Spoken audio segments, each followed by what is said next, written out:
Salutare Sighet! Bine ați venit la un nou episod din Pulsul Imobiliar, podcastul unde luăm pulsul pieței locale direct de la sursă în episoade scurte și la obiect. Astăzi avem o invitată specială, o colegă cu o poveste extrem de curajoasă. A trecut de la managementul unui salon de înfrumusețare la tranzacții imobiliare de succes. Mariana Jilca, bine ai venit! Bine te-am găsit! Mariana, o să mergem direct la subiect. Okay. Ce te-a făcut acum un an să lași zona de beauty pentru imobiliare? Am ajuns la un plafon și am realizat că vreau ceva mai mult. Pentru mine a fost inițial mai mult o provocare și mereu mi-au plăcut imobiliarele. O perioadă le-ai împăcat pe amândouă. Cum a fost? Epuizant. Pot să spun epuizant că veneam de la salon la birou, mergeam la vizionări și am încercat să împac și viața de familie și a fost greu să le împletesc. Când a fost momentul în care ai zis, gata, închid salonul și rămân doar la Remax? Când mi-am dat seama cât este de important să ai și timpul tău liber, da, este adevărat, trebuie să faci ceea ce îți place, este foarte important, dar ca să faci două lucruri, trebuie să faci unul și bun. Și atunci mi-am dat seama că, de fapt, m-am îndrăgostit de această profesie, iubeam oricum și meseria pe care am avut-o și am început să-mi pun niște întrebări și am ajuns la concluzia că trebuie să renunț la una. Și am luat decizia, până la urmă, în timp, nu doar într-o zi, să rămân cu imobiliarele.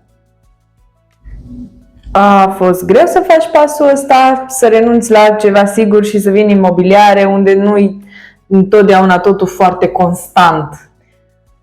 Nu a fost ușor, dar fiind ceva nou pentru mine, am făcut cursuri, am investit mult în mine. La început, după cum știi, nu mă simțeam agent și veneam la birou și ziceam eu nu mă simt agent imobiliar.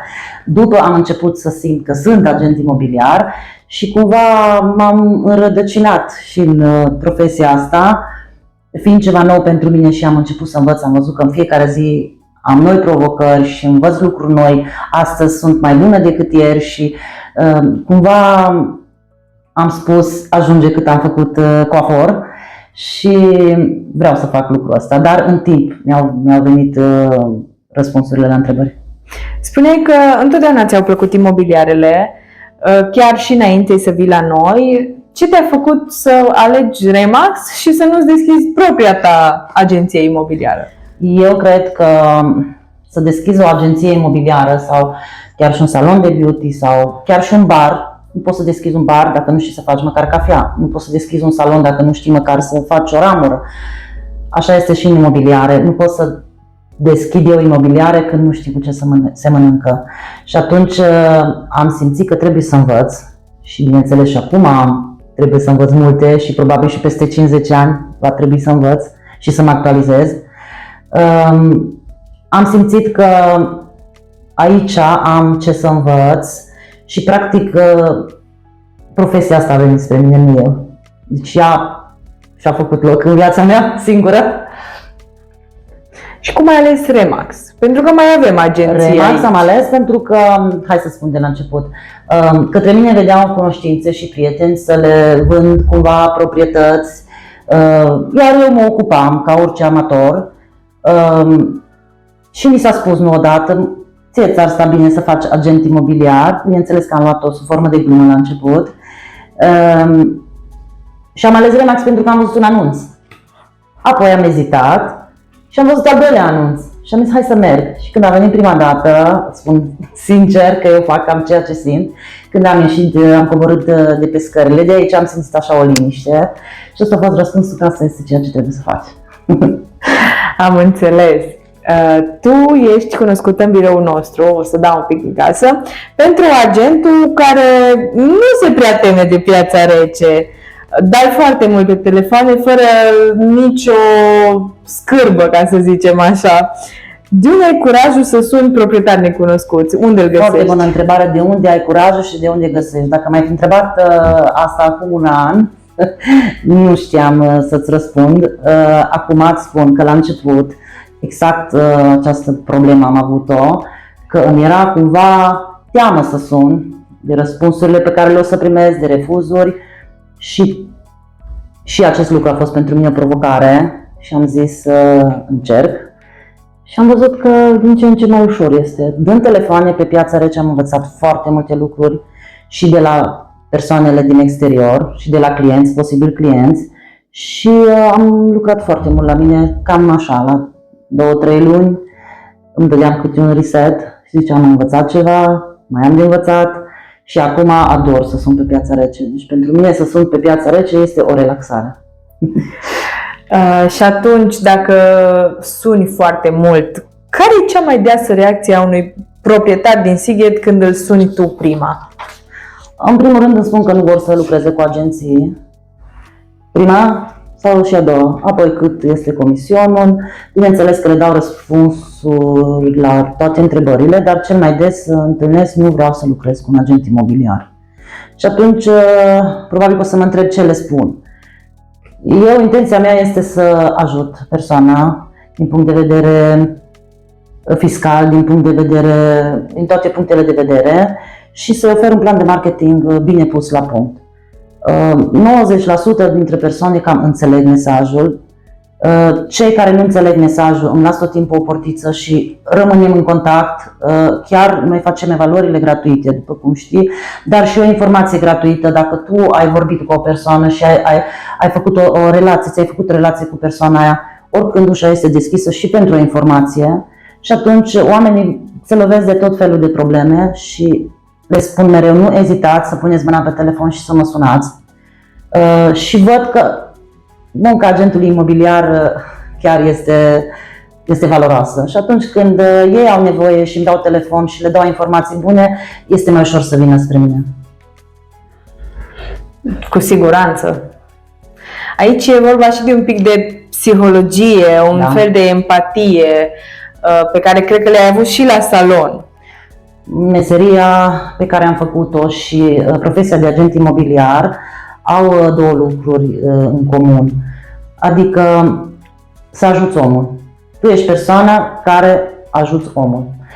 O persoană dacă are o problemă, vine la tine să o ajuți. Exact așa e și în imobiliare.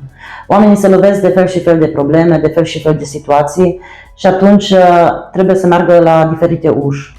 Tu chiar dacă nu mergi cu ei, dai ghidezi unde să meargă, le dai, economisezi oamenii timp, energie, ca să își rezolve diferite situații. Așa este și în beauty. Omul vine la tine care are o problemă ca să o rezolvi. Deci cam experiența și din beauty m-a ajutat foarte mult în relaționarea cu oamenii. Deja ai câteva tranzacții la activ. Ai putea să îmi spui dacă îți mai amintești prima ta tranzacție semnată? Prima mea tranzacție a fost un roller coaster, care pot să spun că m-a călit. Și țin minte că am venit la birou și ți-am spus, Adriana, nici nu mi-am imaginat că o să fie așa grea tranzacția asta, dar să știi că o să treacă și știu că mă călește. Deci mă bucur că am avut prima tranzacție foarte grea, că celelalte mi s-au părut cele mai ușoare. Și trecând peste această tranzacție prima, restul au mers... Restul au fost normale, dar pentru mine au fost ușoare. Ți-am spus că m-a călit prima tranzacție. Probabil că cineva de acolo sus mi-a trimis prima tranzacție, tocmai așa gândesc eu, tocmai ca să mă pregătească pentru... Am înțeles. Și care a fost cea mai mare provocare a ta în teren în acest prim an de imobiliare? Păi acum depinde, am avut mai multe provocări, dar mie îmi plăcea la început să iau case și am zis că mă specializez pe case. După am început să iau și apartamente și terenuri și au început fiecare să-mi placă. Cea mai mare provocare mea pe teren, pot să spun, când tu vezi o proprietate și te gândești că este imposibil să o iei la agenție pentru că sunt fel și fel de probleme, dar încerci cumva să desfaci firul și până la urmă să reușești pe persoana aia să o ajuți, să își rezolve problemele, să o îndrumi și să poată să vină să-și vândă proprietatea. Și am avut chiar la început, mă loveam de foarte multe probleme și l-am învățat și eu alături cu clienții. Așa e.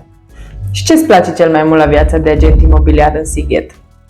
Îmi place că ești dinamic. și eu sunt foarte energică și pot să îmi folosesc energia, nu stau într-un loc. Merg, vin, astăzi poate să fie diferit decât ieri, zilele nu sunt la fel și sunt foarte încântată. Nu mă plictisesc. Ok, că vorbim de dinamism și energie, haideți să facem un test Fulger de final. Răspunzi rapid, fără să te gândești prea mult și dai răspunsul așa, dintr-o bucată, da? Ești pregătită? Da. Sper. Apel telefonic sau mesaj pe WhatsApp? Apel telefonic. Casă la țară sau apartament în Sighet? Apartament în Sighet și pentru locuit și pentru investiție și casă la țară pentru locuit. Singură sau în echipă? În echipă. Calitatea numărul 1 ca să reușești în acest birou? Să fii perseverent. Mariana, îți mulțumesc mult pentru sinceritate și inspirație. Dragi urmăritori, aceasta a fost povestea Marianei Jilca. Dacă aveți o proprietate de vânzare în Sighet sau împrejurim și vreți un agent care nu se teme de provocări și care lucrează exclusiv pentru interesul vostru, Mariana este omul potrivit, iar dacă doriți să fiți colegi cu Mariana și vă surâde să intrați în imobiliare, puteți oricând să veniți la biroul nostru de pe strada Bogdan Vodă numărul 19 să vorbim despre o viitoare carieră. Până data viitoare, să ne vedem cu bine!